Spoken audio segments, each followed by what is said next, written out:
ahing asima kablang basu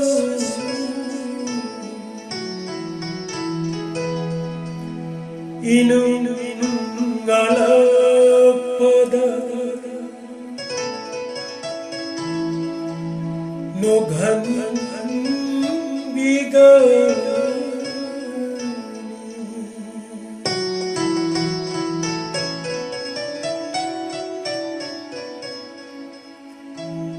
ay ko'y nangasi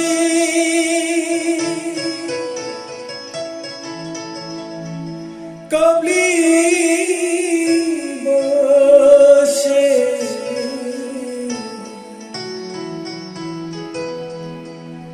harang minota unbi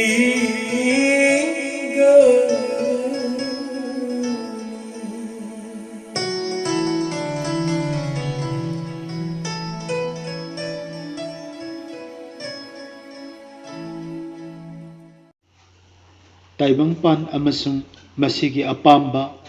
adu sumangsilakli. Adubu isorgi aningba tauba mahak aduna matam pumnamakta lengdana lay. Ahanba Johan Pandup ani pada taraga taret. Mathangda maramdi aigi ningba taunanaba sargadagi kumtharakpa natte. Adubu aibu tharakpa ibungo mahaki ningba taunanaba kumtharakpa ne. Apawa pau Johan Pandup Taruk pada kuntraga nipa. Taminakraba singi takta ibungo na thaujal pinabiba oishano. Amen. Ibungo da haijasi. Thaujal ki horpam oibiriba ipa ibungo na haku thagachari. Ngasidi nachana ibungo ki yangkhaiga nithoi suba apawa pau chaki pijananaba nangi mangda changjarakli. Aigi konjel wahai ipangal lausin pumnama nahaki thawai asengmana sijinabiyu haubadagi loiba phauba thawai asengmana chingbiyu ngangbiyu takbiyu haiduna cheng thoirabana chanipa Prabhu Jisu Christa gi mingda nijari Amen. Ngasigi yangkhaiga nithoi suba apawa pau asigi mingthol title ase Nongma nongmagi hingbasida isorgi aningba tau. English study Do God's will day after day haina ai thamjage. Hauji tholiba thokdoksing asina Bible ase chummi haibagi proof tawbiribani. Aduga prithibi asta achetpa yumpham thonganu haibasisu takbiribani. Ibungo makna haibirami. Mafam kayada kanna juhar haba chak tangba amasung sathi balaina sing thokani akibagi masak oiba amasung sargadagi achouba khudam sing nakhoina ugani luk kunga mathoi taramathoi adubu nakhoigi kok ki samna amata mangloi nakhoigi khang haibana nakhoina hingjagani luk kunmathoi gi taranipan taramapan Kok ki samna amata mangloi nakhoigi khang haibana hingjagani. Hauji aikoina yamna khangba saduna ichilinau sing prophecy tawbagi mahutta yamna khang haina khangjaba asina hena phai. Maramdi aikoigi khang haibana aikoina hingjagani haibase Luk kunmathoi pada taranipan taramapan da mayek sengna ibungona lauthokpirami. Aduna haujikti khang haina khanggadaba matamni Thajabadi haujikse lak leiri aikoina khangi crore leirumgani malemgi leimaisida thajabasing adubu asigumba matamsida awa anangi matamsida kanbigadabasing adudi aroiba phawba khangba makhoi adu khaktani mathi Pandup tara padakungani thoi Christian mising yamlabasu aroiba phawba khangba mahak adubu kanbigani haibase khangba haibasina khwaidigi athoiba oire Aikoi mini ibungo maknatte aikoi ni hena khangba leite thoiba thodok sing askin maramda ibungo na khangi ꯑꯗꯨꯕꯨ ꯊꯣꯛꯂꯤꯕ ꯈꯨꯗꯤꯡꯃꯛ ꯑꯁꯦ ꯈꯟꯗꯣꯛꯄꯤꯈ꯭ꯔꯕ ꯀꯧꯊꯣꯛꯄꯤꯈ꯭ꯔꯕ ꯃꯆꯥꯁꯤꯡꯒꯤꯗꯃꯛꯇꯗꯤ ꯄꯨꯝꯅꯃꯛꯀꯤ ꯐꯅꯅꯕ ꯏꯕꯨꯡꯉꯣꯅ ꯊꯧꯔꯥꯡ ꯇꯧꯕꯤ ꯍꯥꯏꯕ ꯑꯩꯈꯣꯏꯅ ꯈꯪꯉꯤ ꯍꯥꯏꯗꯅ ꯔꯣꯃꯤꯌꯣ 9:19 ꯑꯩꯈꯣꯏꯅ ꯊꯦꯡꯅꯖꯩ꯫ ꯑꯗꯨꯅ ꯈꯥꯡꯕ ꯉꯥꯏꯕ ꯍꯥꯏꯕꯁꯦ ꯕꯥꯏꯕꯜꯁꯤꯅ ꯑꯩꯈꯣꯏꯗ ꯇꯝꯕꯤꯕ ꯑꯩꯈꯣꯏꯒꯤ ꯏꯄꯥꯡꯒꯜ ꯑꯣꯏꯖꯅꯕꯒꯤꯗꯃꯛ ꯃꯁꯤ ꯈꯨꯠꯂꯥꯏ ꯑꯃꯅꯤ꯫ ꯂꯧꯃꯤꯅꯁꯨ ꯌꯦꯡꯕꯤꯌꯨ ꯏꯆꯤꯜ ꯏꯅꯥꯎꯁꯤꯡ, ꯈꯥꯡ ꯍꯩꯅ ꯀꯨꯝꯒꯤ ꯅꯣꯡ ꯉꯥꯏꯖꯔꯤ꯫ ꯑꯗꯨꯅ ꯅꯈꯣꯏꯅꯁꯨ ꯏꯕꯨꯡꯉꯣ ꯂꯥꯛꯇ꯭ꯔꯤ ꯐꯥꯎꯕ ꯈꯥꯡ ꯍꯩꯅ ꯈꯥꯡꯉꯨ ꯍꯥꯏꯕꯁꯦ ꯖꯥꯀꯣꯕ 5:3 ꯑꯩꯈꯣꯏꯅ ꯎꯕ ꯐꯪꯏ꯫ ꯑꯁꯤꯒꯨꯝꯕ ꯑꯋꯥ ꯑꯅꯥꯒꯤ ꯃꯇꯝ ꯑꯁꯤꯗ ꯁꯩꯇꯥꯟꯅ ꯈꯨꯗꯣꯡꯆꯥꯕ ꯂꯧꯔꯒ ꯍꯥꯏꯕ ꯇꯥꯏ ꯒꯣꯗꯂꯤ ꯐꯦꯃꯤꯂꯤ, ꯍꯦꯜꯗꯤ ꯐꯦꯃꯤꯂꯤ ꯁꯤꯡ ꯑꯁꯤꯗ ꯁ꯭ꯇ꯭ꯔꯣꯡ ꯑꯦꯇꯦꯛ ꯍꯦꯛ ꯇꯧꯕꯤꯔꯤ꯫ ꯑꯗꯨꯅ ꯏꯁꯣꯔꯒꯤ ꯋꯥꯍꯩꯅ ꯍꯥꯏ ꯗꯤꯌꯥꯕꯣꯜꯗ ꯃꯐꯝ ꯄꯤꯒꯅꯨ Efesia 3:18 ꯑꯗꯨꯒ ꯗꯤꯌꯥꯕꯣꯜꯕꯨ ꯊꯤꯡꯉꯨ James 3:8 ꯑꯩꯈꯣꯏꯅ ꯎꯕ ꯐꯪꯏ ꯖꯥꯀꯣꯕꯀꯤ꯫ ꯃꯉꯣꯟꯗ ꯃꯐꯝꯁꯨ ꯄꯤꯒꯅꯨ,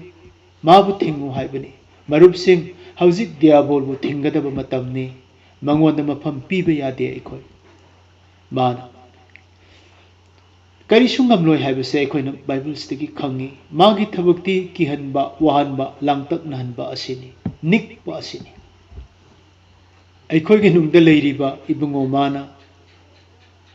ꯃꯉꯣꯟꯗꯒꯤ ꯊꯣꯏ ꯍꯦꯟꯅ ꯆꯥꯎꯏ ꯍꯥꯏꯕꯁꯦ ꯑꯍꯥꯟꯕ ꯖꯣꯍꯟꯒꯤ 3:3 ꯇꯥꯏꯕꯪꯄꯥꯟꯗ ꯂꯩꯔꯤꯕ ꯃꯉꯣꯟꯗꯒꯤꯗꯤ ꯑꯩꯈꯣꯏꯒꯤ ꯅꯨꯡꯗ ꯂꯩꯔꯤꯕ ꯏꯕꯨꯡꯉꯣ ꯃꯍꯥꯛꯅ ꯍꯦꯟꯅ ꯆꯥꯎꯏ ꯍꯥꯏꯔꯤꯕꯁꯦ ꯑꯩꯈꯣꯏꯅ ꯀꯩꯗꯧꯉꯩꯗꯁꯨ ꯀꯥꯎꯐꯗꯦ꯫ ꯉꯁꯤ ꯑꯩꯈꯣꯏꯗ ꯆꯥꯛꯂꯤꯕ ꯃꯩꯔꯤꯁꯦ ꯁꯅꯥꯕꯨ ꯃꯩꯗ ꯆꯥꯡ ꯇꯧꯕꯒꯨꯝ ꯊꯥꯖꯕꯁꯤꯡꯕꯨ ꯆꯥꯡ ꯇꯧꯅꯅꯕꯒꯤ ꯃꯩꯔꯤꯅꯤ꯫ ꯃꯁꯤꯒꯤꯗꯃꯛꯇ ꯏꯕꯨꯡꯉꯣꯅ ꯑꯩꯈꯣꯏꯕꯨ ꯈꯟꯗꯣꯛꯄꯤꯔꯦ ꯍꯥꯏꯕꯁꯦ ꯖꯤꯁꯥꯌꯥ 49:10 ꯌꯥꯎꯏ꯫ ꯑꯗꯨꯅ ꯁꯅꯥꯗꯤ ꯃꯩꯗ ꯆꯥꯡ ꯇꯧꯕꯒꯨꯝ ꯅꯈꯣꯏꯕꯨ ꯑꯋꯥ ꯑꯅꯪꯒꯤ ꯃꯩꯐꯝꯗ ꯆꯥꯡ ꯇꯧꯅꯅꯕ ꯑꯩꯅ ꯈꯟꯗꯣꯛꯂꯦ ꯍꯥꯏ꯫ ꯃꯁꯤꯗ ꯑꯋꯥ ꯑꯅꯪꯒꯤ ꯃꯩꯔꯤ ꯑꯁꯤꯅ ꯗꯤꯌꯥꯕꯣꯜꯒꯤ ꯊꯕꯛꯅꯤ ꯃꯔꯨꯞꯁꯤꯡ꯫ ꯑꯗꯨꯒ ꯊꯥꯖꯕꯒꯤ ꯆꯥꯡꯌꯦꯡ ꯇꯧꯕꯤꯔꯤꯕ ꯑꯁꯤꯅ ꯑꯩꯈꯣꯏꯒꯤ ꯏꯕꯨꯡꯉꯣꯅꯤ꯫ ꯃꯔꯝ ꯑꯗꯨꯅ ꯃꯩꯗ ꯆꯥꯡ ꯇꯧꯕ ꯃꯇꯝꯗ ꯊꯃꯣꯏꯗ ꯑꯀꯤ ꯇꯨꯖꯨꯡꯕꯒꯤ ꯃꯩꯔꯤꯅ ꯃꯥꯂꯦꯝꯁꯦ ꯋꯥꯏꯔꯛꯄ ꯃꯇꯝꯗ ꯁꯗ꯭ꯔꯥꯛ, ꯃꯦꯁꯥꯛ ꯑꯃꯗꯤ ꯑꯕꯦꯗꯅꯦꯒꯣꯕꯨ ꯆꯥꯛꯄ ꯉꯝꯈꯤꯗꯕ ꯃꯩꯔꯤ ꯑꯗꯨꯅꯤ ꯑꯩꯈꯣꯏꯗ ꯂꯥꯛꯂꯤꯕꯁꯦ꯫ ꯃꯈꯣꯏꯕꯨ ꯃꯩꯅꯨꯡꯗ ꯂꯪꯁꯤꯟꯕꯗ ꯆꯥꯛꯈꯤꯗꯕ ꯃꯩ ꯑꯗꯣ ꯑꯩꯈꯣꯏꯗꯁꯨ ꯆꯥꯛꯑꯣꯏ꯫ ꯑꯗꯨꯅ ꯆꯥꯡꯌꯦꯡ ꯊꯦꯡꯅꯗꯅꯗꯤ ꯏꯕꯨꯡꯉꯣꯒꯤ ꯃꯥꯡꯗ ꯂꯦꯞꯄꯒꯤ ꯁꯔꯨꯛꯇꯣ ꯑꯗꯨꯗꯒꯤꯗꯤ ꯆꯥꯡꯌꯦꯡ ꯊꯦꯡꯅꯗꯅ ꯑꯗꯨꯝ ꯍꯦꯛꯇ ꯏꯕꯨꯡꯉꯣꯒꯤ ꯃꯥꯡꯗ ꯂꯦꯞꯄꯨꯅꯤ ꯍꯥꯏꯕ ꯈꯟꯕꯒꯤ ꯃꯍꯨꯠꯇꯗꯤ ꯆꯥꯡꯌꯦꯡ ꯑꯁꯤ ꯐꯖꯅ ꯈꯥꯡꯖꯔꯒ ꯃꯥꯏ ꯄꯥꯛꯂꯒ ꯃꯗꯨꯗ ꯑꯩꯈꯣꯏꯅ ꯏꯕꯨꯡꯉꯣꯒꯤ ꯃꯥꯡꯗ ꯂꯦꯞꯆꯔꯨꯕ ꯑꯣꯏꯔꯒꯗꯤ ꯃꯁꯤꯅ ꯍꯦꯟꯅ ꯐꯩ ꯍꯥꯏꯅ ꯑꯩꯈꯣꯏꯅ ꯁꯤꯡꯊꯥꯅꯁꯤ꯫ ꯖꯥꯀꯣꯕꯅ ꯍꯥꯏ ꯅꯈꯣꯏꯅ ꯖꯣꯕꯀꯤ ꯈꯥꯡꯍꯩꯕ ꯑꯗꯣ ꯅꯤꯡꯁꯤꯡꯉꯨ꯫ ꯑꯔꯣꯏꯕꯗ ꯖꯣꯕꯅ ꯃꯗꯨꯒꯤ ꯃꯍꯩ ꯁꯔꯨꯛ 2 ꯍꯦꯟꯅ ꯕꯣꯔ ꯐꯪꯖꯈꯤ꯫ ꯖꯥꯀꯣꯕ 5:11 ꯑꯩꯈꯣꯏꯅ ꯎꯕ ꯐꯪꯏ꯫ ꯖꯣꯕꯀꯤ ꯈꯥꯡꯍꯩꯕ ꯑꯗꯨꯅꯤ ꯏꯁꯣꯔꯅ ꯄꯥꯝꯕꯁꯦ ꯃꯍꯥꯛꯀꯤ ꯊꯥꯖꯕꯒꯤ ꯆꯥꯡꯌꯦꯡꯗ ꯁꯩꯇꯥꯟꯒꯤꯗꯤ ꯑꯦꯇꯦꯛ ꯑꯗꯨꯗ ꯑꯩꯈꯣꯏꯅ ꯈꯥꯡꯕꯁꯦ ꯏꯕꯨꯡꯉꯣꯅ ꯈ꯭ꯋꯥꯏꯗꯒꯤ ꯑꯩꯈꯣꯏꯕꯨ ꯆꯥꯡ ꯇꯧꯖꯅꯤꯡꯉꯤ꯫ ꯕꯥꯏꯕꯜꯗ ꯁꯩꯇꯥꯟꯅꯏꯍꯥꯟ ꯍꯥꯟꯅ ꯑꯦꯇꯦꯛ ꯇꯧꯈꯤꯕꯁꯦ ꯄꯥꯈꯪ ꯑꯃꯗꯤ ꯂꯩꯁꯥꯕꯤꯗ ꯅꯠꯇꯦ ꯏꯆꯤꯜ ꯏꯅꯥꯎꯁꯤꯡ, ꯑꯥꯗꯝ ꯏꯚꯀꯤ ꯐꯦꯃꯤꯂꯤꯗꯅꯤ꯫ ꯏꯟꯗꯤꯚꯤꯖꯨꯋꯦꯜ ꯄꯔꯁꯣꯅꯦꯜ ꯑꯣꯏꯅ ꯃꯤ ꯑꯃꯃꯝꯗ ꯊꯦꯝꯈꯤꯕ ꯅꯠꯇꯦ, ꯐꯦꯃꯤꯂꯤꯗ ꯐꯥꯔꯁ ꯑꯦꯇꯦꯛ ꯇꯧꯕꯅꯤ, ꯄꯥꯈꯪ ꯂꯩꯁꯥꯕꯤꯗ ꯅꯠꯇꯦ꯫ आदम की फैमिली तुबद मिरोन खुदिमक लोइना तुई हाइबसे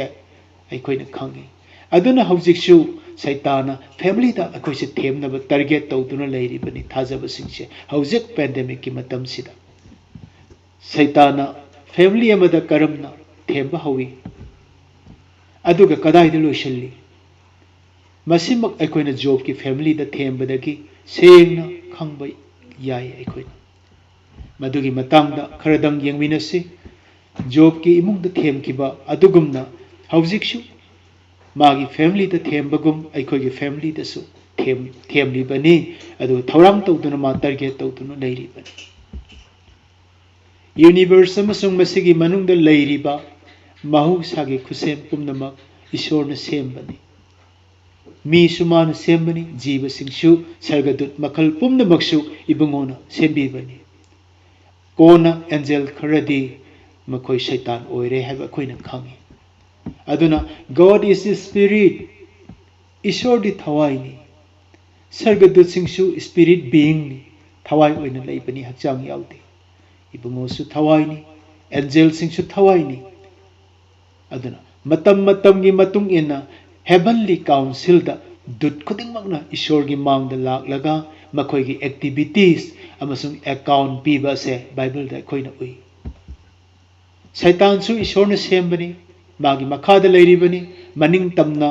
मागी तोंगान मफम दा लेबनते ईश्वर की खुसेम सिंग की मनुंग दा नईदुना माजु लेरिबनी मा मसामक्सु ईश्वर की मखा पोंदना मचानुपा जीसु मिंग ताबदा कीबगी तु चुंगिबनी मरम मदुना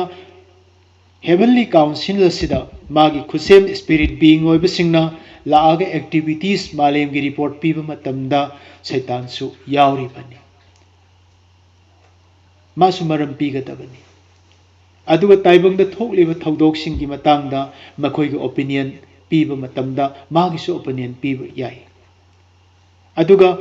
दरकार की मतुंग इना मथौ ताबगी मतुंग इना मपुइबंगोना एंजल सिंगदा इवन शैतान दा फाव सिंथापी थबक सिनै कदाइदा उई अहानबा निंगथौरोल कुनिथोइगी तरामापनदगिना कुलुमदोय अदुगा जोब अमगी तरुक मसिगी सोर्स असिदी NLT स्टडी बाइबल दगिनी आइना हापजरिबसे हुजी हाइखिबा अदुगुमना नोंमा हेवनली काउंसिल दा शैतान सु यावरखी जोब अमगी तरुक अनि की अमदा उबा फंगी अदुगा शैतान सु ईश्वर दा मागी अकाउंट पिजखी जोब ती मागी मिरोल अदुदा अमकपा लेतबा ब्लेमलेस पुक्चेल तिंगबा upright ईश्वर कीबा fear God अमसुंग turn away from evil फत्तबदगी लेथोकपा मीनी जोब अमगी अमदा अखोइना उजबा फंगी ईश्वरना शैतान दा जोब की मरमदा साखी पीदुना हाइकी there is none like Job on the earth मालेमदा जोब कुंबा अमत लेते जोब अमगी निपान मधु ताबदा शैतान खुमकी इबुंगो न मागी संबल ओइबिदुना ngapi senbi मालेमदा मागी लन हेंगत हनबीरे अदुना माने इबुंगो बु थागत लिबनी करिगुम्बा मागी अरेबा दो इबुंगो न लौथोक लबदी माने इबुंगो बु सिराप तौगनी जोब अमगी मापनदगिना तरागा माथोय फावबद उबो फांगे ईश्वर न हायरे फरे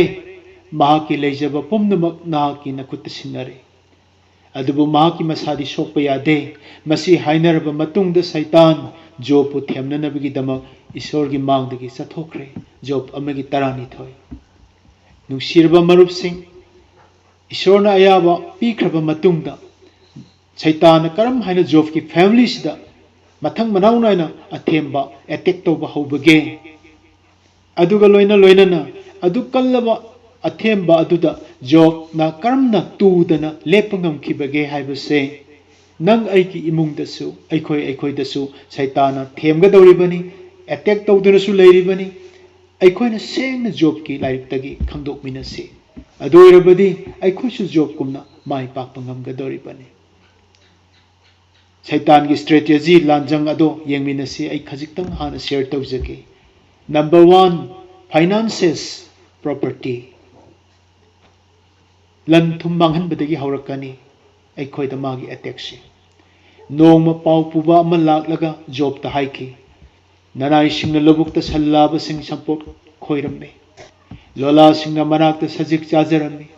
खंगौदना सेबागी मी सिंगना लंदारक्तुना सासन पुमनमक पुखरे अदुगा ननाई सिंगबुना थांगसांगना तुमना हातखरे ऐ इथंतमक नाथोक हौरे जोब अमगी 13 मसुंग 15 माना ngangudo loi phatringaida atopa amamuk laklaga haiki nanai singna yaw sangu singa do selingaida atiadagi khanghaudana mai taraktuna yaw sing amasu nanai sing tumna mangkre aiha khaktamak hinghaure job amagi taraga tarukta koin ubu phangi mahak na nganglingaida muk atopa amamuk laklaga haiki kaldi singna kangbu ahum thokna kanglup ahum thokna laktuna ibungogi ut sing loina pukhre aduga nanai singbuna thangsangna tumna hatkre ai tak hinghaure job amagi taratare masini ahanba stage saitana family mada attack tawribase so 3 different attacks job ki yauli sing tare ut lising ahum sallaba jura changa hameng amom chaunga aduga manai ahum khak natana manai masan pomnamak ayuk aduda tumna mangki job ki agriculture loiki job ki business loiki magi livestock pomnamak su nimittu ki ahan sarukta loinamak mangki. This is the first area Satan is targeting. Satan hujik target tauribase aikhoida su masimani mase aikoi family da ahan ba target ni magi mahawna aikoi gi job aikoi gi profession aikoi gi business aikoi gi income sources aikoi gi assets pumnamak destroy taunanaba han man hotnarakani marupsing adubu mado isur gi test ni changyeng ni aduga mok adugumba awa anang magi themdokpa magi attack ado temporary ni just one season amakakni a season ni season haibasidi change tawkhini adum lengdana leigadaba natte marup sing ishorna magi macha singbo lifetime ki oina thadokpa leite. He is the giver, he is the blesser. Aduna job na magi mangkhraba lanthum ado yengdaduna mangonda marang kaina pibiriba Krista ki sufficiency adu mani yengjaki silinau sing masimag aikoi gi family dasu finances destroy torpa yabani pomnamak ado thingkrabasu aikoina Christ sufficiency wata padaba matik chaba awat pa haibase laikhiderba Krista ki storehouse ado yengjasi aduna aikoidagi lauthokibada aikoina waningai leite aduga asigumba awana ngasi su temporary ni masi aikoina kauminagumsi.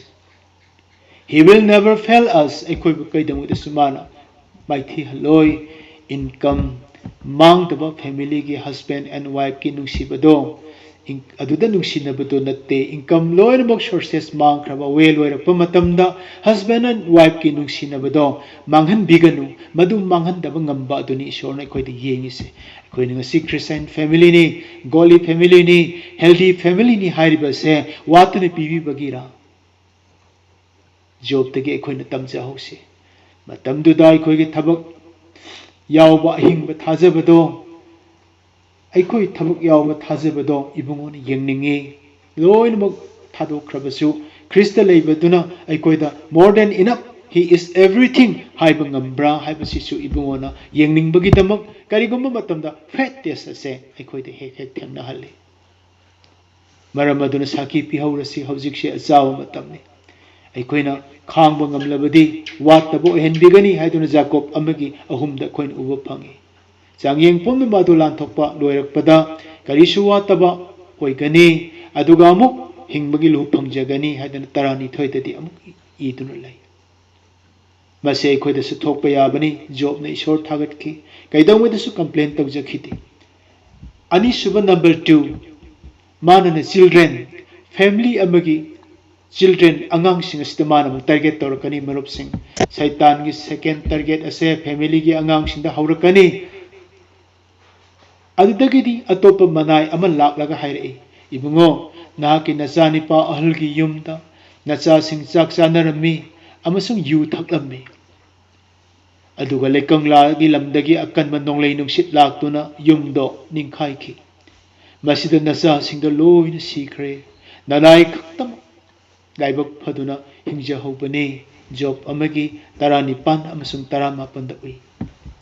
job ki machanipa taret machanupi ahum punna tarani makhoi palinaina chakhang pangthoknarami adugumba numitu da party tawduna birthday party gumna chaba thakpa yawrammi makhoi gi details te koina khangbadi ngamde adu moinamak Satan gi attack ti second attack aduda makhoi gi macha singna tawrakpado aikoina ui leikanglagi nong nungsit laktuna makhoi tumna yumning khaiduna sikhiba matamdo isilinau sing macha singdu chaduna amasung yu thaktuna leiba matamni aikoi gi isa sing study adugumna aikoina tawhanba yade aikoi gi isa singdi godly children isor gi oiba isor ningjaba ꯑꯗꯨꯒꯨꯝꯕ ꯅꯧꯅ ꯄꯣꯛꯈ꯭ꯔꯕ ꯏꯆꯥꯁꯤꯡ ꯑꯣꯏꯅꯅꯕ ꯍꯧꯖꯤꯛꯁꯨ ꯏꯁꯣꯔꯅ ꯃꯇꯝ ꯄꯤꯕꯤꯔꯤ ꯌꯨꯝꯗ ꯂꯩꯔꯤꯉꯩ ꯄꯦꯟꯗꯦꯃꯤꯛꯀꯤ ꯆꯠꯊꯣꯛꯄ ꯌꯥꯗ꯭ꯔꯤꯉꯩꯁꯤꯗ ꯃꯌꯦꯛ ꯁꯦꯡꯅ ꯏꯁꯣꯔꯒꯤ ꯋꯥꯍꯩꯁꯤꯡꯁꯦ ꯏꯆꯥ ꯅꯨꯄꯥ ꯅꯨꯄꯤꯁꯤꯡꯕꯨ ꯑꯩꯈꯣꯏꯅ ꯄꯨꯛꯅꯤꯡ ꯊꯝꯕꯤꯁꯤ ꯃꯈꯣꯏꯒꯤ ꯄꯨꯟꯁꯤꯁꯦ ꯑꯩꯈꯣꯏꯅ ꯀꯟꯅꯕ ꯍꯣꯠꯅꯁꯤ ꯃꯈꯣꯏꯅ ꯑꯩꯈꯣꯏꯕꯨ ꯀꯟꯕꯤꯔꯛꯀꯅꯤ ꯑꯗꯨ ꯑꯣꯏꯔꯗꯤ ꯏꯁꯣꯔꯒꯤ ꯋꯥꯍꯩꯅ ꯍꯥꯏ ꯅꯍꯥꯁꯥ ꯑꯩꯅ ꯅꯈꯣꯏꯗ ꯏꯔꯦ ꯃꯔꯝꯗꯤ नखोइदे कल्ली अमसुंग ईश्वर की वा नखोइदे इतत तत्तना लेरी अदुगा नखोइना फत्तबा अदुबु ngamले फैमिली अमगी नहासिंग अदुदा हाइरिनी नखोइदे कल्ली ईश्वर की वाइसे नखोइदे इतत तत्तना लई अदुगा नखोइना फत्तबा अदुबु ngamले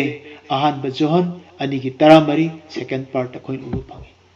पोक्लिबा इसासिंग असना दियाबोलबु माइथीबा पीबा ngame मखोइना ngami मखोइदे कल्ली अखोई इचासिंगसु हाइबसिमक फुलफिल तौननबा ताकपीसी तंबीसी थौगतपीसी मखोइबु कनबीसी मसे इचासिंग जॉब की मचासिंगुमना मांगदननबगिदमकनी अदुना बाइबल्सदा ओटी अमसुंग एंटी दा ईश्वर की नहा खुदिंगमकना सैतानबु ngमखिबसे अखोइना उब फंगी दानियल होय इजेकियल होय जोसेफ होय यामग्रे सदामिशा अबेनेगो आइगी तोंगान तोंगान जेरेमिया होय लोइनमक जोसेफ होयसे अदम दियाबोलबु जोय तौतुना लाख्रबनी अनुबोलेप नबदसु युत कयाम लैरिबनी मखोयगुंबा अखोइगी इचासिंगसु दियाबोलबु ngambado ओइहौसी लाइसोली से चामग कुंतरेट की पद मरीदा असुमना हाय अंगांगसिंग असे पांगलबा मीगी खुत्ता पाइरिब तेंजई एरोनी अखोइगी चिल्ड्रन अंगांगसिंग असे एरोनी लाइसोली से चाम कुंतरेट पांगलबा निपामगी खुत्ता पाइरिब तेंजईनी अदुन इचासिंग से तेंजई ओहेंसी दियाबोलबु काप ngamnanaba तेंजई हाइबसिगी मथौ अनि लै तेंजई दी स्ट्रेट त पाइदुन चलगा टारगेट त बुलदा युंगबा ngame अदुना प्रभुदा मखोइगी निंगजबा मखोइगी पुंसिदा मखोइना ओइजगे खनबदो प्रभुदा थुंगे हरबदी ngambagi पांगल ईश्वरना युथसिंगदा पी नहासिंगदा पीबी इचासिंगदा पीबी मदो मखोइना सोइदना ngamgani हाइबसे बाइबलना प्रॉमिस तौबी अदुना स्ट्रेट मखोइना निंगखिबदो मदुदा टारगेट तौबा मखोइदी युथसिंगदी ngमगने नंबर 2 तेंजई एरो हाइबसे नुंगसिबा मी कापनबा नते तमथीबा सा अमसुंग मी येकनबा लानगी मतमदा येकनबबो युंगे हरगा थबाकता हाननबगी तमकनी मरमदना दियाबोलबो मांगहननबगी तमक तेंजई हाइबसे यामना इंपोर्टेंट ओइरिबनी तेंजईदा प्रमाण पीरिसे येकनबदबो मखोइना जोय तौबा ngamjagadorini इचासिंगना मसिना सैतानबो अटैक तौदना माइथीबा पीबा ngami हाइबसे उतलिबनी अंगांगसा नखोइना फत्तबा अदुबु ngamले नखोइदा लेरिबा इबुंगो महाकना ताइबंगपानदा लेरिबा मंगोंदगी हेना चावी अहनबा John मरीदा उबु fungi नुंगसिरबा parents mama Mopa ओइरिबसिंग मपु मबेनसिंग इचा मांगबदगी हेना वाबसिबु अतै करी लेबगे इचासिंग ईश्वरदा पुसिनबा मतम ओइरे हयेंगिदमक अखोइना आशा तौबा यादबा मतम लाए अदुना जॉब की पुंसीदा अखोइना तमहौसी मचासिंग मागी मांगखिबा अदुदगी नंबर 3 टेंसिल से खर तेल तेल हाइजगे अहुम सुबदा अखोइना उबा फंगी फाइनेंसेस चिल्ड्रन असिगी मथंगदा सैतान के थर्ड टारगेट अदुदी हक्सांग नाहनबा हक्सांग दे अटैक तौबा एक्सीडेंट ओइबे याय करिगुम्बा म ओइबे याय टेकपा खोटपा ओइबे याय करिगुम्बा मदि माना हेल्थ अखोइदा अटैक तौबा से टारगेट तौरकनी नाबा मखल अनि लै अखोइना खंगी पाप तौरुबदगी चेराक ओइना दंदी ओइना नाबा अमा लै नंबर 2 पाप सुतौ तौजदबा अदुबु थाजबगी फेथ टेस्ट की दमक नाबा असिनी मखल अनि असिनी जो पोइसोरना चांगयेंग तौबदा नाहनखी अदुबु थवाइगी कयामुक मागी थाजबगी टेस्ट तो अदु येंगे हाइबगी दमकता मा अदुबु जॉब से मसादा सैतानना नाहनखिबनी ईश्वरगी दि फेथ टेस्ट नि मदु वर्स अनि की पंदुप अनि की मंगाग तरुकद उब फंगे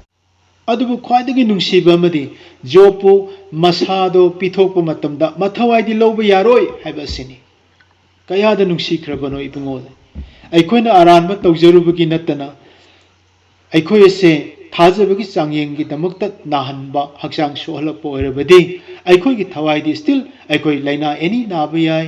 अपोमबना जॉब ति नाखी अखोइद करीना नाहनगदोइनो खंगदे अदुबु स्टिल थवाइदी ईश्वरगिनी मांगोंद पिथोकते मरम अदुना वाफम सुंगलै लेते फेथ टेस्टनी अदुगुम्बा मतमदा जॉब नदे सावबगी महुता सेन थुम लन थुम मांगख्रबसु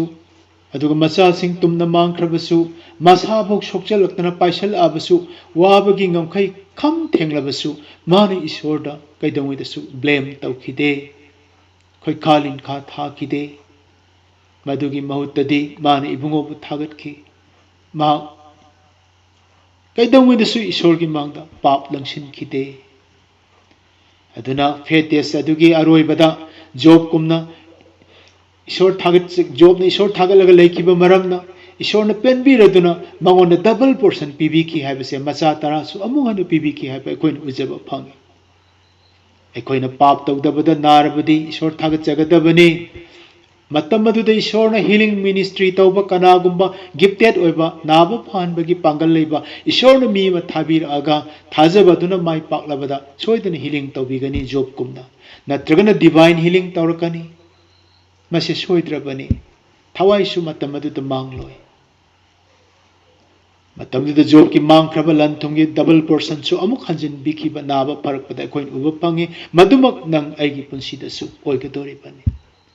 अदुबो करिगुम्बा अखोइना ईश्वरदगी चथोक्तुना क्रिस्टियन हारगा पाप तौरुबदगी पनिश ओइना दंडी ओइना अखोइदा चैराक ओइना नारकपा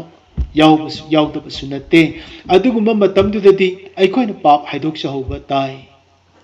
थमोइ सेंगना लाले हाइजबा ताई अदुगा पुंगनिंग होंगबा ताई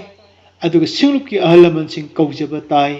मखोइना इबुंगोगी मांगदा थाव तैबीदुना हाइजबीगदबनी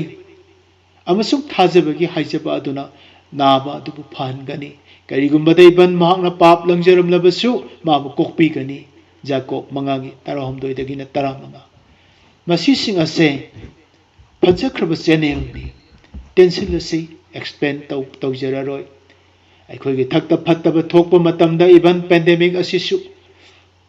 मयाम यामनदी वाबीरमगनी नुंगाइतबसु मतमनी करमनदी नुंगाइनी अदुबु इसिलिनाउसिंग असुम वादुना लेबदी तौबीगनु इबुंगोना कौबीरबा अखोइगिदमक ईश्वरना थबक पुमनमकसे फनबगिदमक तौबी हाइबा अखोइना खंगी रोमियो 9:9 उबा फंगे बाइबल लेत्रिंगेगी मतमदसु जॉबना थौदोक अदो मागी फनबगिदमकतनी हाइबसे माना थाजबा ngमजखि अदुगा यामना फजना खांखि अदुना खांगैबा निपा अमा हाइना टाइटल पीरिबनी जॉब की खांगैबा नखोइ खंगी हाइना ईश्वरनसु सिंथाना बीरिबनी अखोइसु खांगैना खांगसी मरुपसिंग नंबर 4 रिलेशनशिप फाइनेंसेस मांगख्रबा मतुंग अटैक तौबदा माइ पाक्त्रबा मतुंग चिल्ड्रेन आंगांसिंगी पुंसी लोइख्रबा मतुंग हेल्थ हक्चांग दो सोहंदुना येंगबदसु करीमतसु लेंगक्तदुना लेरबा मतुंगदा हक्चांग नारिंगेगी मनुंगदुदा ईश्वरबु सिराप तौरक्पा याब्रे येंगे हाइदुना मरी सुबे अटेम्प्ट टारगेट अदुदी रिलेशनशिप त तौबा हौरई फोर्थ रिलेशनशिप त माना टारगेट तौरकनी अखोइदसु थेंबा याबा थेमख्रे माइ पाक्त्रे सैतान जॉब मागी थाजबसे सुक्लेंग लेंद्रे जॉब उत मरक्त चेगाई मचेत अमा पाइरगा खोटलगा मा अदुम लेरिबनी अदु ओरबसु मा खोंपम अमा फाउ मा लेंद्रे मतम मदुदा माने ईश्वरगिदमक लेप्तुना चेगाई मचेत पाइरगा उत मरक्त फमदुना हाकचप होलिंगै अपोम होलिंगैदा खंगौदना मागी नुपीना थोरकलगा जॉब ता हाइखि हौजिक फाउ नंग अदुमाइन लेरि करिगिनो नंगी मपुई बुंगोदु सिराप तौ अदुगा सीख्रो जॉब अनिगी मापन मसे नुंगसीब मांगख्रबा हस्बैंड एंड वाइफ की रिलेशनशिप तो कायबगी थुगाइबगी अहोबो वाहिनी अहोबो स्टेपनी सिलिनाउसिंग मतमदुदा जॉब ना हाइकी अपंगबी नुपी अमगुम नहांगना ngang मपुई बुंगोना कुबीबा मतमदना हराउना लौसिल्ली अदुगा फत्तबा थुंगबा मतमदना करिगी वाकृकदौरिबनो पुमनमक असे थोकलबसु जॉब न मपुई बुंगोदा वारौखिदे पाप लंगसिनखिदे पंदुप अनि पदमा पंतरा जोब की नुपीने सांगलब सही कया ममांग थकता ख्वाइदगी इना खुनबा ख्वाइदगी मीने इकाई खुमदबा ख्वाइदगी वाता पादबा ख्वाइदगी ईश्वर निंगथौ ओइबिबा इमुंग अमगी दुगुम नुपा अमगी नुपीनी हाइदुना हराउदुना मखुत समनजदुना अचौ अचौ फंक्शन कयादा मखोइ लाकपा मतमदा मीन मकोक नोनखिबा नुंगसीनखिबा मचा तरा पोकमिनखिबा लेनखिबा याइफबा मयामदो मिकुपतुदा लोयना काउथोखरे मा निंगसिंखिद्रे हौखिबा पुंसीदो मा काउखरे लाकदब तुंगी पुंसी सुमा थाजब ngamdre हौजिक ओइरिबा कंडीशन प्रेजेंट सिचुएशन अदुदा मैरी ओहले हारगा मदुना मागी पुंसीबु चाहंजरे नुंसी मरी थदत लगे हैबसे मा चपनुंग लेपखरे नुंसीबदो मांगबा हौरे अदुबु जोबना रिलेशनशिप अदो सुंकाई काहिन खिदे सिलिनाउसिंग मसिनी रिलेशनशिप काइदनबा खोइना तौगदबसे अदुना यामना वाना जोब से मसा नाबगी मथक्ता मागी नुपीगी अटैक अदुसु मामु खांगजखि मागी नुपीदा वामत मखा ताना माना खुमखिदे जस्ट 2 लाइन्स खक माना खुमिदुना लोइसनखि मरमदे ओनसनदुना अवाय अखुम तौरबदी रिलेशनशिप तो काइख्रनी अमुक नांगखिबा वा हाइबसे योपी उद योपी यैबनी प्लाईवुड बोर्डता सतोक्लबसु योपी मखुंदुदि अदुम ता लैनी मरम अदुना वाहै हाइबसदा खुदी थीद्रबदी माक चंखोन बनी पानी हाइबदो जोब वाहै परिंग अनिदगी हेना हाइखिदे मागी नुपीदा वा मखाताना सुंगांगजखिदे माहना अदुगी महुतदी माहना मागी नुपीबु मागी वाहै सिंगदो फॉरगिव एंड फॉरगेट तौबीरे हारगा मधु नागपीरगा काउथोकपीरगा हानगी मागी नुपीदो हानगी करिसु हाइखिदबदो ओइना अदुमक नुंसीजखि माना नुंसीदुनसु लेजखि नुंसीबना पापुंबा कुपसिनबी हाइबदो इबंगो जीसु क्रिस्तना ताइबंगदा लाक्तिंगेदगी यामना ngंबा मतमदा जोबता थुंख्रबनी महावना नुंसीबना पापुंबा कुपसिनबीखि मागी नुपीगी अदुक साथीबो वाहिदो जोबना शैतानदा मफम सुपी पीखिदे रिलेशनशिप थुगाइखिदे दियाबोलु माना थिंखी सीबा याना नादुना लेबा मतमदा मनाकता लागा अपोमबदो चामथोकपीदना हिदाक तैबीदना ड्रेसिंग तौबीगदना थुना फननब तौबीगद्रा हायरगा मधुगी महुत्ता महाना लापना मख्वांग मेतुना येंगने हायरगा नंग हौजिफौ ईश्वरदो नंग चैत्रि करिगनो थीना चैजरो सिराप तौ अदुगा सीख्रो हायरगा चंखिबा ngamba नुपीदो करम नुपीनो मधुबु ngakpiba nungsibiba ngamba haibase holy Bible Job नतना अमत्ता ngakpiba kokpiba asigumna nupibu nungsiba ngambase ai ude mase ubada ईश्वर यामना पेलमगनी को इसिलिनाउसी यामना मो पेनखि हाइबसे आइनसु खंगजै मंगोंद पिबिरइबा हैप्पी एंडिंग अदुदगी आइन खंगजब ngame मा नाबसु फगी मचानुपा 8 अमुहन फंकी मचानुपी 3 ईश्वरना अमुहन पिबिखि लन थुमसु डबल पर्सन पिबिखि हैप्पी एंडिंग हाइबदो मा ओइजखि हिंगबगी लाइरिकतसु मागी वारी से हापिखि ख्वाइदगी हेन अखांग कनबा खांग हाइबसु माबु पिबिखि ब्लेसिंग सुमागी ओइजखि अफब मिंगचत सुमागी ओइजखि इबुंगोना पेनबिबसु मा ओइखि मालेमगे लैमाइदा महांगसे तोमथिन ओहेनबिखि अदुबु सिलिनाउसिंग इडेनदा आदम अमसुंग इव की फैमिली द शैतान उहय अम खक्तंग उतलगा करिसु लैतब उहय अम खक उतलगा थेमबददि मतोम त लिखा ताजखि मखोय तुखि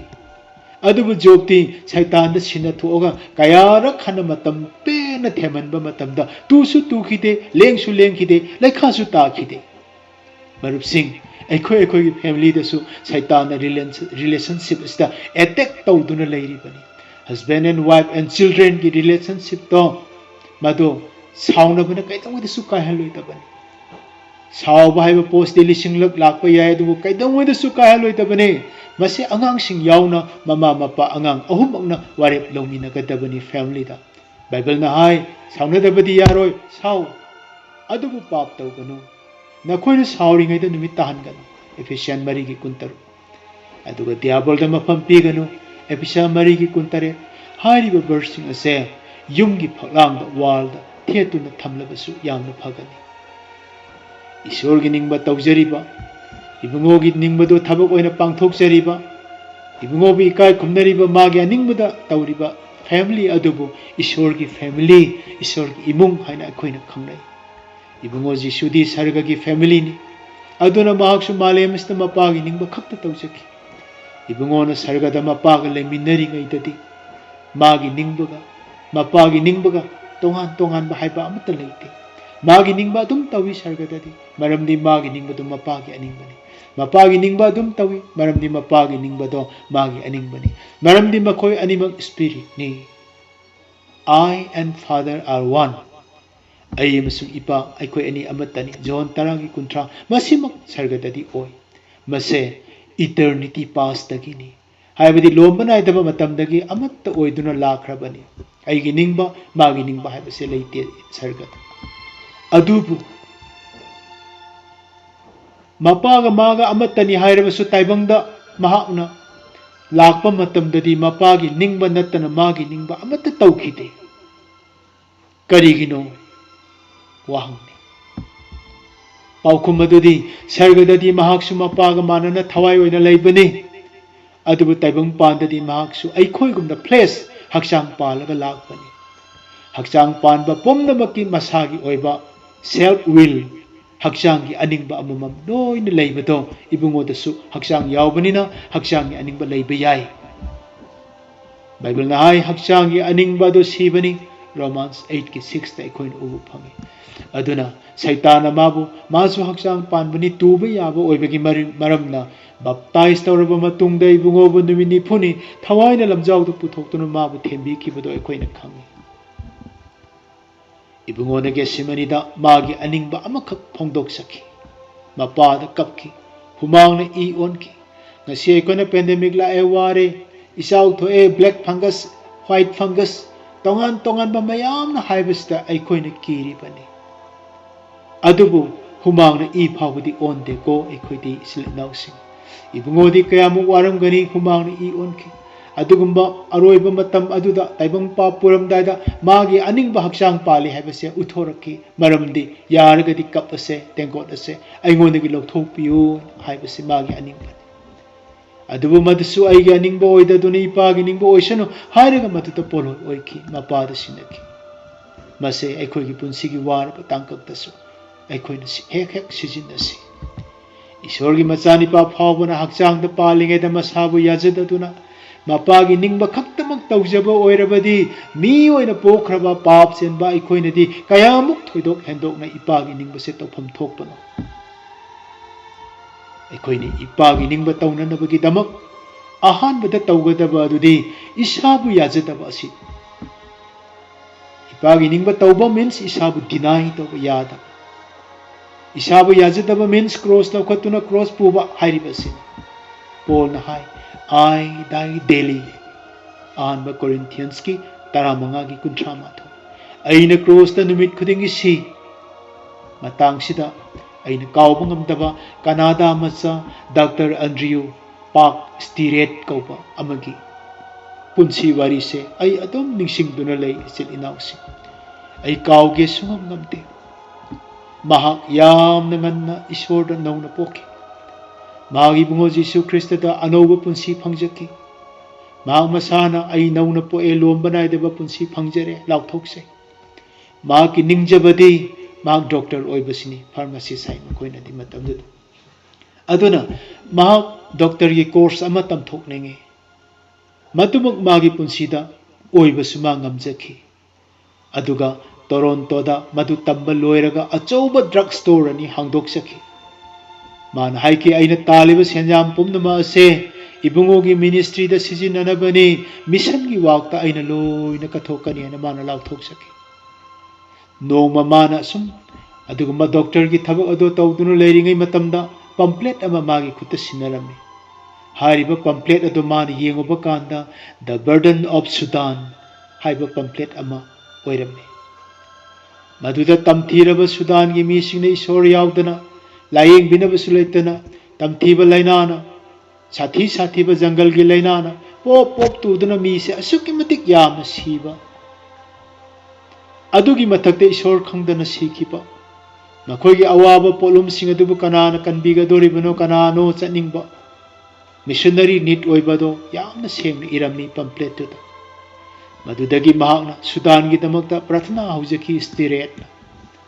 माना सुदान की प्रार्थना नील डाउन तौ तौ तुना माना प्रार्थना तौजबदा नोमदी खंग खंगहौदना मपु इबुंगोना स्टीरेट पु सोपीखी मदुदगिदी महाक मसामुक चलु हाइबु ओइरमाले हाइदुना तु सुंबा फावखी महाक मसामुक चलु हाइबनि हाइबसि मंगोना फावरकपदगी माना मागी अनिंगबा पुमनमग अदो थादोक्तुना सुदान चटनबगिदमक मिशन बोर्ड अदुदा माना निजबा हौखी आई चलगे इबुंगोना इंगोंदा आइबु चलो हाइबा मागी निंगबदो इंगोंदा फाहले मा हाइजकी चे इकी अदुबु माबु थाबा ngamloyana याखिदे अदुदगिदी महाकना कयारक सुदान गिदमक नाइजेरिया गिदमक प्रेयर तौरगा हाइजरगा अरोइबदा मागी प्रॉपर्टीज मागी ड्रग स्टोर्स मागी लम मागी लेजरिबा बिल्डिंग सिंग पुमनमक अदु लोइना मथंग चिक नान योंथोकसरे मदुगी चावरबा ह्यूज अमाउंट अदो सिमदा मान सिनकी सिम हाइबदी सुदान इंटीरियर मिशन सिमदा मान पुलप पिसनकी अदुगा हाइजरमे मदो नखोइद सिनजरमगे आई भलंतरी ओइना मफमदुद चचरगे आइगी सेन अदुना निट ओइबा मखै आइना हाइबददि नखोइना प्रार्थना तौबीरगा नखोइगी मिशनरी नि खनबीदुना आइगी सेन अदो नखोइना आइना निट ओइबा मतमदा थाबीरओ हाइना पुमनमक पथोकलगा सुदान गिदमक खोंसानकी सो लिसिंगमुगा चमापन सुना अनीदा महाक नाइजेरिया दा थुंखी महाक सुदान गी लंबीदा खोंगना चतुना जीसु ख्रिस्त की वा पाव अदु संदोपा होकी करीगुंबा मतमदा मागी बाइसाइकल अदु तोंगदुना जीसु की मिंग लाउदुना महाकना सुदान की लंबी सिंग चतखी बाजार की मी तिनबा निमित अमदा नुंगजाव मथक्ता काखलगा जीसु ख्रिस्त की अचौबा पिक्चर अदो नुंग मथक्ता चै युंगदुना थेले हारगा मफम अदुदा महाकना इबुंगो जीसु ख्रिस्त की पाव कन्न संदोक सकी असुमना मतम कया हौख्रबा मतमदा मी खरा फंगजबा हौरे अहानब मीसिंग अदो पुंगनिंग होंगदुना मी यांखै हुंफु फंगबा हौरकपा मतमदा मुस्लिम सिंग अदुना खुंदाबा मफम यामबनिना मखोइना थिंगबा हौरए मतमदुदा महाकना यामना कन्ना मखोइगा जीसु की पावदो मारे येतना वा येतना नंगदुना थबक अदु सुरंबदगी ममै थंदा कन्ना थिंजलकपा मतमदुददी महाकना मुन्ना खल्ले हारगा ईश्वरदगी निजरगा महाकना हॉस्पिटल अमा साबा हौरमी मरमदि मी कयाम ngasi पेंडेमिक ता सीबा स्तेगी इखेन खनदना असुकी मतिक यामना डॉक्टर लेतबनिना सीरममी मरम अदुना मखोइना थिंगबा मतम मदुदा महान हॉस्पिटल अमा सागलगा मफम मदुदा नर्सिंग ट्रेन तौबिरगा लायेंगबा माना हौबिरममी महान हॉस्पिटल सादुना मदुदा लायेंगबा हौरकपदगिदि मफम मदुगी तमथिबा लाइना सिंग अमदि सीबा हाइबदो मखोइ यामना हंथकी ईश्वरगी थौजाल मखोइ फंगबा हौकी अदुदगी महाकना चर्च साबदो याबीकी महाकना चर्च कया मफमदुदा सागतचकी महाकना चर्च मथंग लिंखतचकी महाकु अफ्रीका दा कौबीबगी मरम अदो सेंगना मा खंगबा हौकी इबुंगोगी निंगबा हाइबसदा पुंसी कटपगी माहि अदुसु महाक मयेक सेंगना चाबा हौकी माहि पानबसु हौजकी मदुदगिदी सुदान की मी सिंबु माना ईश्वर पुसिनबीदुना ईश्वर की मचा सिंग ओइदुना फजबा फिरोन सिंग सेतुना ईश्वर की वखल चेलदुना अनोब मपोक फंगदुना इंगथब सुदान अमा इंगथब नाइजेरिया अमा अदु फाव संदोक्तुना महाक अफ्रीका बु मंगान पीबा मीम अमासु ओइजबा ngamle माने स्टेट की ममिंग अदो मयामना मागी थबक अदुदा पेनबीरदुना येतपगी महुत्ता बातुरे माई मगानी हाइना टाइटल पीकी अर्थदी अंगौब डॉक्टर हाइना मखोइना थोनबीकी मदु फावबदसु अहांब मतमदा माना महौसागी अहोब मतमगुम साइकिल तोंगदुना जीसु की मिंग लाउदुना डॉक्टर अमोइना अदुमक माइ पाकलबा मिशनरी ओइरबसु मा चटली करिगुम मतमदा खोंगना चटुना अहोब थोंकिबा मतम अदुगुमना महाकना चे सिंग पम्पलेट पाइरे हरगा इबुंगो जीसु ख्रिस्त की मिंगसे संदोक्तुना लेरकसिंगदा मान चटकी असुमना माइ पाकना सही निफुगा तरेत मफमदुदा मिशनरी वा मा तौकी मतमना सुम चतखरगा पुंसीदी लोइरमदा यौरे पुंसी लोइरप मतम अदुदा मेली सिंग मागी दमकता सपोर्ट तौबीरब मतम अदुदा मांगना हाइरमने सुदानी सिंग अफब वा पाउगी दमक आइना comfortable life pleasure of money मेरियस आइगी प्रोफेशन अदुगा कनाडा हाइबा नुगाइरबा सिटी अदु थादोक्तुना Ibungogi ningbado aina tawjakhre isil inausing nakoina noma nomagi hingba punsi asida ibungogi ningbado taw haina mahakna aroiba matamda haibiram ibungogi ningbado nakoina noma nomagi punsida taw do God's will day after day haibase yamna kanna mana hairami aina aigi nungairaba luhonggadaba yum panbadabutsu ai ibungogi ningbata thadoki yamna comfortable life adasu hundoki pleasure of money thadoki aigi profession thadoki aigi ningba pomnamak aina thadokre maram aduna ngasi aina thawai sing asi imin uba phangjare aigi lantum singi manungda nakoibu uba phangoi kanbi kraba lising lising uba sina aigi lantum dagi heli aigi ningba haibasta aina taibung panbagi pot aduni phanggadoriba ipagi ningba haibasta lomba naidaba lannado aina phanggadabani thawai kyabu khomgadoribani maram aduna nakoisu noma nomagi punsida ibungogi ningba tau do God's will day after day haidana ma haibirami asumna mai paklaba sahi nifu taret service tawjarlaba ministry tawjarlaba mapui bungogi thauna phaba manai stiret sokli sinambuga chamapan nifuga nipan masagi sahi marphuni thoi subada thawai lising lising bu khomlaga sarigi nungai biyumda khongsan ki marup se aidi yam khoida jai magi wari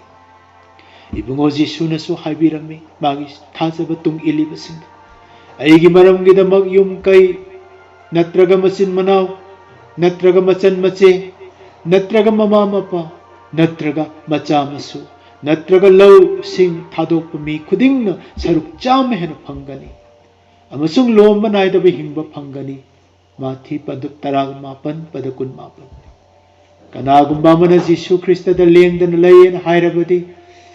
ibungona chatlambagumna mahakmak su chatpa tare ahanba John ani ki tarukta khoin uba phangi